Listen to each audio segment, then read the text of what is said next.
하나님은 예술가이십니다. 하나님은 미술가이십니다.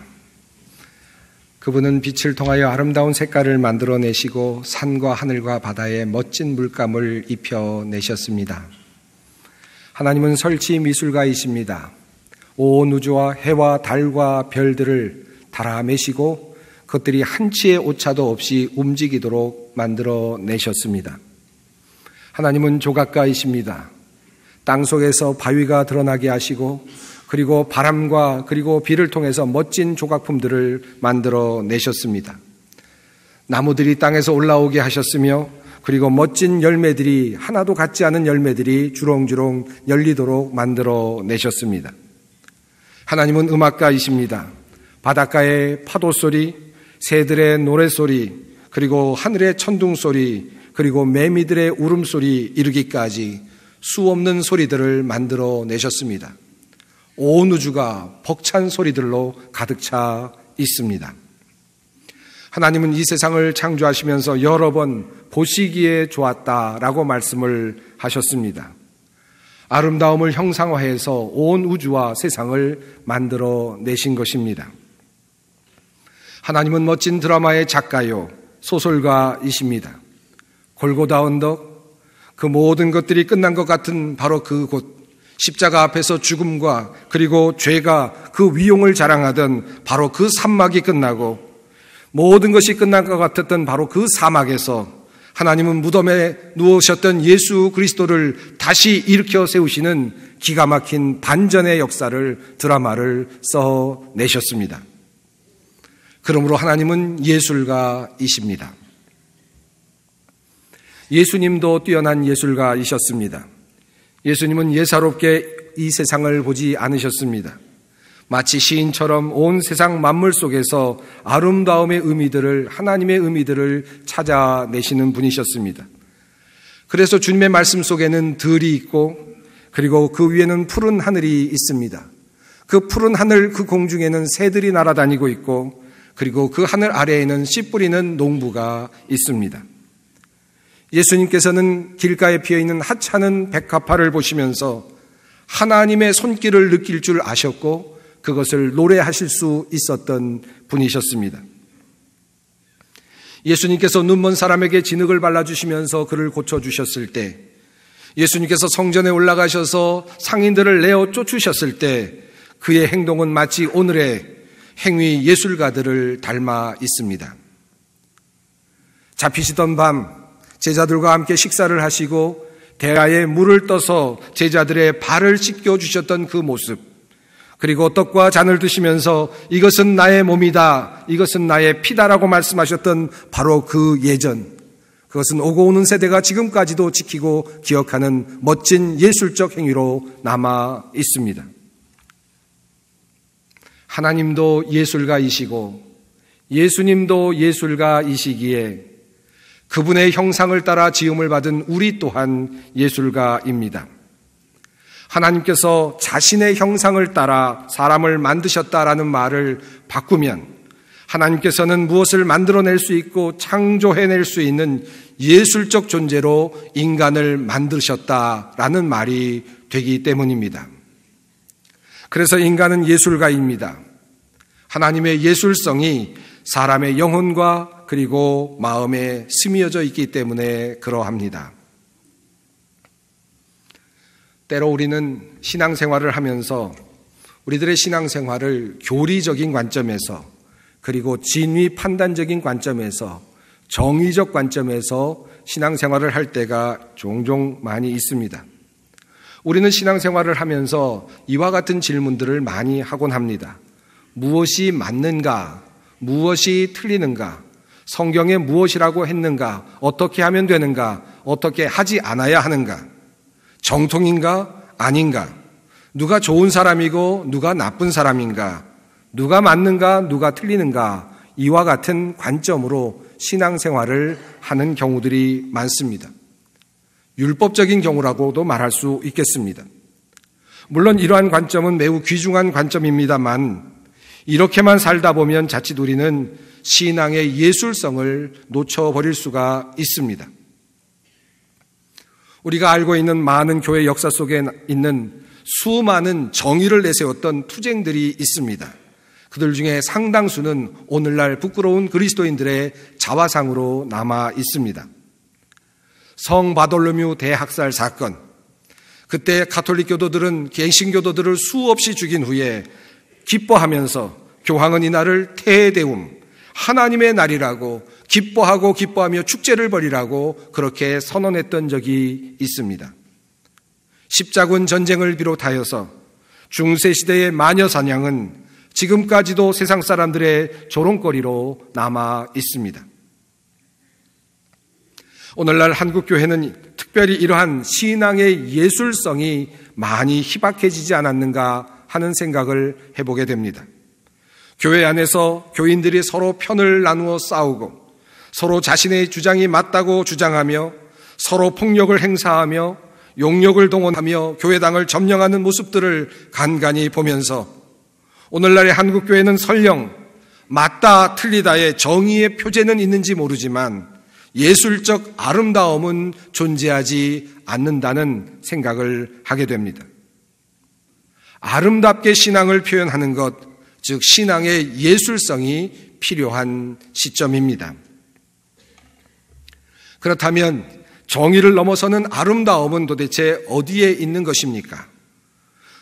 우리는 하루 종일 일한 사람과 나름의 계약을 맺을 때가 있을 것입니다.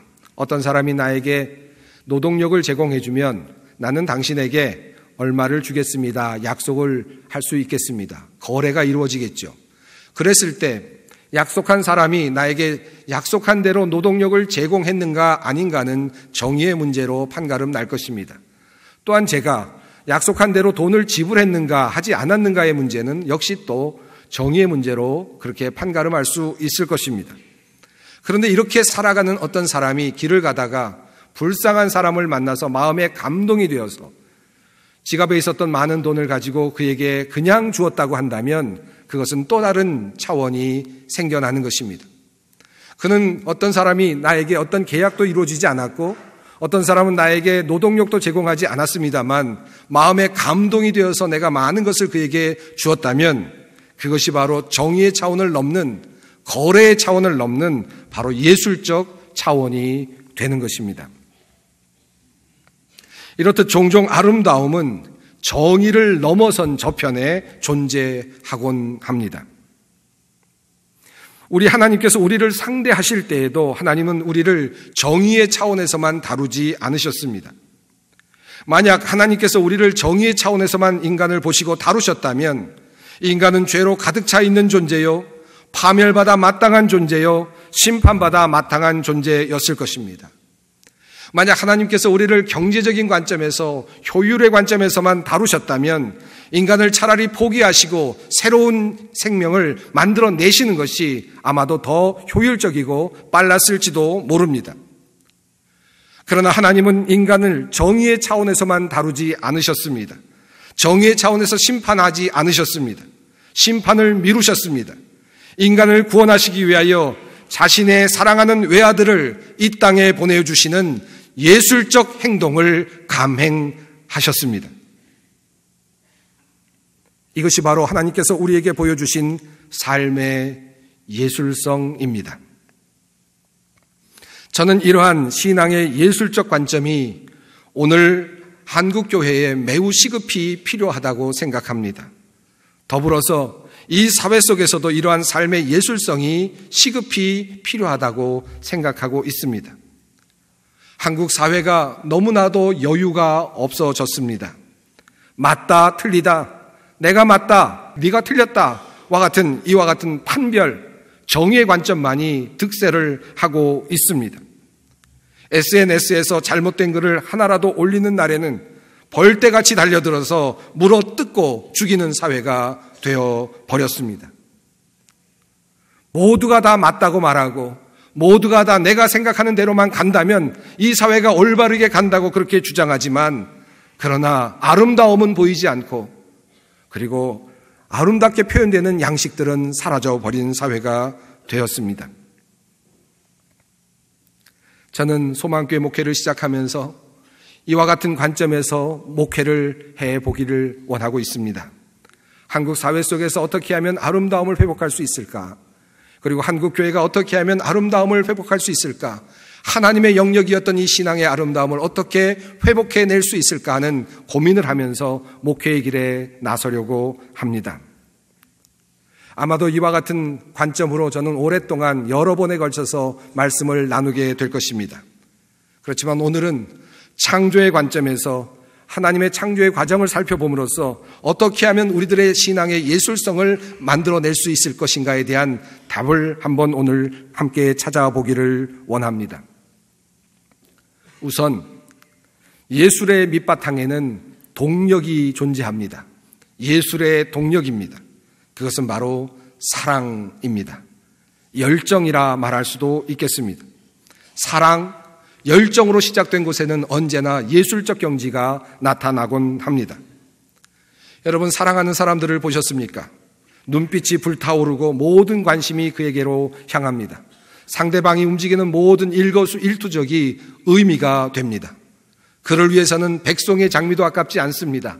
천송의 장미도 아깝지 않습니다. 아니, 100만 송의 장미도 아깝지 않습니다. 매혹의 상태입니다. 바로 이것이 예술의 동력입니다. 하나님께서 인간을 율법을 따라 심판하지 아니하시고 자신의 아들을 내어주셨던 바로 그 하나님의 예술적 행동, 이 행동을 성경은 이렇게 설명하고 있습니다. 하나님이 세상을 이처럼 사랑하사 독생자를 주셨으니, 하나님께서 세상을 이처럼 사랑하셔서 독생자를 주셨다. 사랑이 동력이었다. 사랑이 바로 이와 같은 모험을 할 수 있었던 출발점이었다라고 하는 사실을 우리들에게 알려주고 있습니다. 저는 그러므로 우리가 잘 아는 창세기 1장 1절 이 말씀 속에도 한 가지 단어가 숨겨져 있다고, 가리워져 있다고 생각합니다. 태초에 하나님이 천지를 창조하시니라 하시는 이 말씀 옆에 아마도 이 단어가 함께 붙어야 할 것입니다. 태초에 하나님이 사랑으로, 열정으로 이 세상을 창조하셨다. 이 말을 바꾸면 이렇습니다. 하나님이 사랑으로, 열정으로 나와 같은 인간을 만들어 내셨다. 나 한 사람을 하나님께서 사랑으로, 열정으로 만들어 내셨다라는 말입니다. 그러므로 우리는 이러한 하나님의 모습에서 배워야 합니다. 정말 우리가 하나님의 형상대로 하나님의 창조성, 하나님의 예술성을 회복하기를 원한다면 먼저 우리는 사랑을 회복해야만 합니다. 그러므로 하나님께서는 성경을 통하여 누누이 우리들에게 말씀하고 있습니다. 주 너의 하나님을 사랑하라. 너의 이웃을 너의 몸과 같이 사랑하라. 사랑이 동력인 것입니다. 예술의 동력인 것입니다. 우리가 살아가고 있는 세상 속에는 이러한 사랑의 동인으로 이루어진 것들이 많이 있습니다. 우선 예술 그 자체가 그렇습니다. 음악이든 미술이든 무용이든 그 예술 자체가 그러합니다. 가난한 예술가는 결코 불행하지 않다는 말이 있습니다. 예술하는 사람들은 다른 세상을 살아갑니다. 사랑에 겨워 그 일을 하기 때문입니다. 우리들의 결혼 역시 그러합니다. 불꽃 같은 사랑의 감정으로 시작된 것이 결혼입니다. 가난해도 병들어도 함께 하겠습니다 라고 하는 이 약속은 이미 예술적 매혹의 상태를 잘 설명해주고 있습니다. 그러므로 결혼의 삶은 아름다워야만 합니다. 결혼의 삶은 반드시 예술로 풀어내야만 합니다. 그 자체가 예술의 영역이기 때문에 그렇습니다. 그런데 참으로 안타깝게도 사랑의 바탕을 둔 이러한 결혼의 예술성은 시간이 지나면서 누가 맞는지, 누가 틀렸는지, 누가 자신의 임무를 다 했는지, 누가 시댁 식구들에게 전화를 했는지, 누가 시댁 식구들에게 전화를 하지 않았는지와 같은 맞다 틀리다의 정의의 차원으로 변질될 때가 있습니다. 사랑이, 결혼이 이와 같은 관점으로, 정의의 관점으로 바뀌게 되면 결혼은 파탄에 이를 수밖에 없습니다. 결혼의 예술성을 망각하면, 사랑의 예술성을 망각하면 결혼은 무너질 수밖에 없습니다. 본래 사랑으로 시작되었기 때문입니다. 그러므로 여러분에게 오늘 부탁을 드리겠습니다. 여러분 집으로 돌아가시면 옆에 있는 아내를 보시면서, 남편을 보시면서 참 아름답습니다, 참 멋집니다 라고 그렇게 꼭 말씀을 하시기 바랍니다. 예술이 탄생할 것입니다. 행복이 만들어질 것입니다. 결혼은 그렇게 풀어내야만 하는 것입니다. 우리들의 신앙 역시 예술의 영역입니다. 예수님께 찾아왔던 한 여인이 있었습니다. 예수님의 발에 향유를 부었습니다. 사람들은 이렇게 말했습니다. 그 가치를 따지자면 300데나리온어치나 되는 것인데 그것을 가난한 사람들에게 팔아서 나눠줬으면 훨씬 더 좋았을 것을 이라고 그렇게 비난을 했습니다. 그런데 예수님께서는 웬일인지 그의 행위를 두둔하셨습니다. 그리고 이 여인을 칭찬하시면서 오고 오는 세대가 기억하라고 그렇게까지 말씀하셨습니다. 왜 그랬습니까? 그 여인은 예수님을 향하여 단 1회의 유일한 예술적 행동을 하고 있었던 것입니다.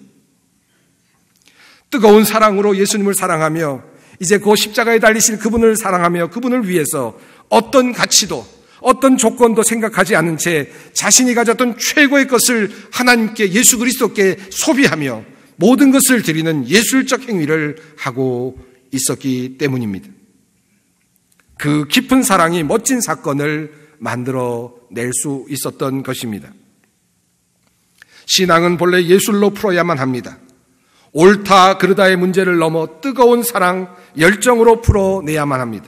옳다 그르다도 매우 중요합니다. 정의도 우리들의 신앙에서 결코 간과해서는 안 됩니다. 그러나 그것을 분명하게 판단한 후에는 그 위에 아름다움으로 덮는 예수님의 성육신의 그리고 십자가의 사건의 모습이 필요한 것입니다. 사랑이 느껴지면, 사랑으로 풀면, 하나님을 향한 사랑이 있으면 새벽 기도가 어렵지 않습니다. 하나님을 사랑하면 봉사가 어렵지 않습니다. 내가 그분의 마음을 어떻게 기쁘게 할 수 있을까 하는 골똘한 고민만이 있을 뿐입니다. 이 신앙, 이런 신앙이 바로 아름다움을 회복하는 예술적 신앙인 것입니다. 사랑하는 성도 여러분, 이제 저는 목회를 시작하면서 이러한 예술적 신앙이 우리들 가운데 멋지게 나타나기를 위해 기도하며 노력할 것입니다.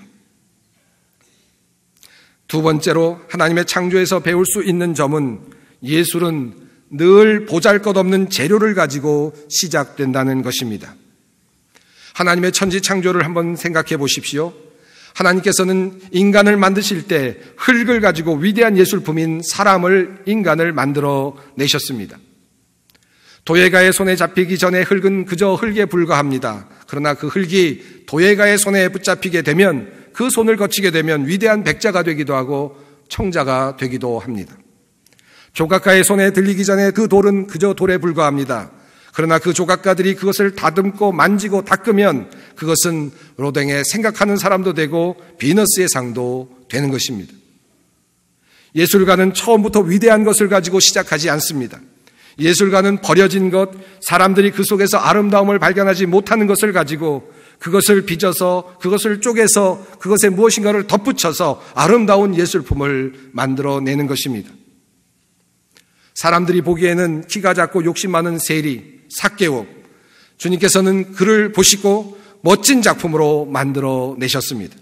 어부인 베드로, 그리고 의심 많던 도마, 그들을 그냥 부르셔서 그들을 멋진 주님의 제자로 만들어내셨습니다. 우리 김지철 목사님께서 결혼식 주례를 하실 때마다 늘 하시는 말씀이 있습니다. 남편은 아내의 작품이며 아내는 남편의 작품입니다 라고 하는 그 말씀입니다. 어찌나 좋은 말씀인지 저도 앞으로 결혼 주례를 하면서 이 말씀을 꼭 인용하려고 합니다. 남편은 아내의 작품이며 아내는 남편의 작품입니다. 맞습니다. 여러분, 여러분의 아내, 여러분의 남편을 보시면서 어떤 한탄을 하십니까? 20년, 30년 함께 지난 그 부부들, 상대방을 보면서 이렇게 말씀하시는 분들이 드물지만 종종 있습니다. 내가 어쩌다가 저런 사람을 만나서 내 인생이 이렇게 되었는가. 그런데 다시 한번 생각해 보십시오. 여러분, 내 옆에 있는 그 배우자는 어떤 사람입니까? 상처난 그 배우자는 어떤 사람입니까? 내가 빚어서 만든 사람입니다. 내가 쪼아서 상처내서 만든 그 상처가 여전히 남아있는 바로 그 사람입니다. 나의 작품입니다. 여러분, 재료가 나쁘면 나쁠수록 예술의 경지는 높아질 수 있습니다. 지금 나쁜 상태라면 훨씬 더 가능성은 높아집니다. 여러분, 여러분의 아내 멋지게 빚어보시기 바랍니다. 여러분의 남편을 멋지게 만들어 보시기 바랍니다. 여러분의 자녀들을 멋진 작품으로 만들어 보시기 바랍니다. 가족들, 직장의 동료들, 여러분들이 빚어야 할 멋진 재료들입니다. 멋지게 빚어보시기 바랍니다. 여러분의 이 교회, 소망교회 역시 여러분이 다듬어야 할, 여러분이 함께 만들어가야 할 멋진 재료입니다. 귀한 재료입니다. 저는 여러분과 함께 목회를 시작하면서 이 소망교회를 멋진 작품으로 만들어 가기를 소망하고 있습니다. 함께 해주시기를 부탁드립니다. 세 번째로 하나님의 창조에서 배울 수 있는 예술의 속성은 조화입니다. 하나님은 세상을 창조하실 때 각각의 자리를 정하여 주셨습니다. 하나님은 천지를 창조하시면서 물의 자리도 지정하여 주셨습니다. 궁창 위의 물과 궁창 아래의 물, 바다의 물과 강 속의 물, 그리고 땅 속의 물까지 하나하나 그 자리를 지정해 주셨습니다. 물들이 자기의 자리를 차지하고 났을 때 나무가 솟아나기 시작했습니다. 그리고 그 나무들은 열매들을 맺어내기 시작했습니다. 멋진 환경이 조성되었습니다. 바로 그것이 에덴 동산이었습니다. 모든 물들이 자기 자리를 찾지 못하고 혼돈스러웠던 그 상황을, 땅의 모습을 성경은 혼돈이라고, 공허라고 그렇게 설명하고 있습니다. 무엇이 아름답습니까? 모든 것이 자기의 자신의 자리를 지키고 있을 때 아름답습니다. 하나님께서는 모든 만물을 창조하시면서 하루하루 그것들이 있어야 할 자리들을 만들어 두시고는 그때마다 보시기에 좋았다, 보시기에 좋았다, 보시기에 참 좋았다라고 말씀하셨습니다. 땅은 땅으로 존재할 때, 바다는 바다로 존재할 때 아름답다고 할 수 있습니다. 이것이 하나님의 창조의 속성입니다. 밥풀이 밥그릇 안에 들어있으면 아름다울 수 있습니다. 그러나 밥풀이 머리카락에 붙는 순간 그것은 결코 아름답지 않습니다.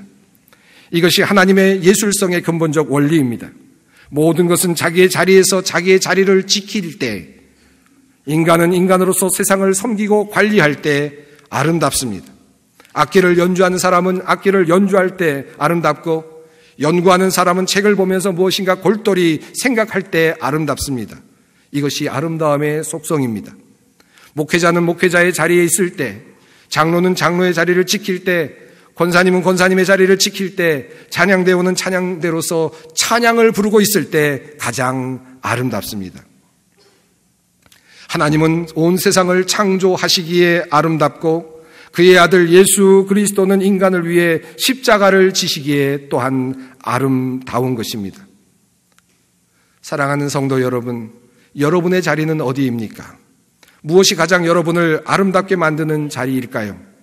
죄인은 죄인의 모습으로 하나님께 돌아올 때 아름다운 것입니다. 그래서 돌아오는 탕자는 기다리는 아버지와 함께, 그 모습과 함께 멋진 그림이 되는 것입니다. 인간의 죄가 무엇입니까?